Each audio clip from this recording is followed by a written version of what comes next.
বা সুলাইমা দাদে মুলকু সরওয়ারি, বা সুলাইমা দাদে মুলকু সরওয়ারি, সুদমতি আয়ে খাতিমে শুবে ওয়াফুরি, সুদমতি আয়ে খাতিমে শুবে ওয়াফুরি। বাচ্চা যখন ডাক দিয়া বলবে আল্লাহ, আমি বাদশাহী করতে করতে করতে করতে বাদশাহী করতে করতে দেশ পরিচালনা করতে, ইউনিয়ন পরিচালনা করতে, মেম্বারের দায়িত্ব পরিচালনা করতে করতে আপনার ইবাদত করতে পারি নাই, ওগো আল্লাহ আপনি আমাকে মাফ করে দেন। আল্লাহ বলবেন না না, এমনি তোমাকে মাফ করা যাবে না, তোমাকে কিছু দলিল দিতে হবে, না হয় তুমি বিশ্বাসও করবা না। এইবার আল্লাহ তাআলা পয়গম্বর সুলাইমান আলাইহিস সালামকে দাঁড় করাইয়া দিবেন।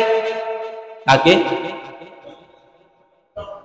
কবরস্থানে বলতেছি নাকি সব বলেন না? সুলাইমান, পয়গম্বর সুলাইমান আলাইহিস সালামকে দাঁড় করাইয়া দিয়ে বলবেন, এ বান্দা, তোমার বাদশাহী কি আমার সুলাইমান থেকে বেশি ছিল নাকি?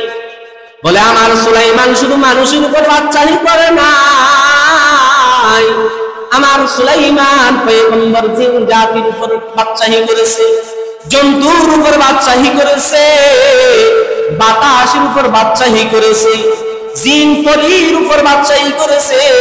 এই জন্য আল্লামা আত্তার রাহমাতুল্লাহি আলাইহি বলেন, বা সুলাইমা দাদে মুলকু সরওয়ারি, বা সুলাইমা দাদে মুলকু সরওয়ারি, সুদমতি আয়ে খাতিমে শুবে ওয়াফুরি, সুদমতি আয়ে খাতিমে শুবে ওয়াফুরি।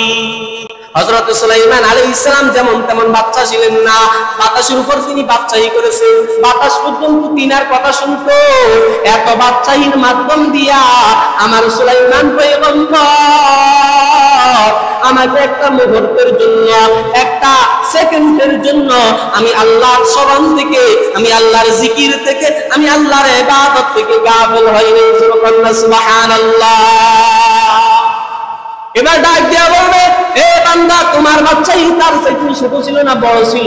ডাক দিয়া বলবে, আল্লাহ, তার আমার চাইতে তার বাদশাহী বড় ছিল। বলে, সে আমার ইবাদত করেছে, তুমি কেন পারো নাই? এ ফেরেশতা, তার গলার মধ্যে হ্যাঙ্কার লাগাইয়া দাও, শিকল লাগাইয়া দাও, শিকল লাগাইয়া তাকে জাহান্নামের দিকে টেনে নিয়ে যাও। এইভাবে তার কোনো অজুহাত শোনা হবে না, সেও জাহান্নামে যাবে।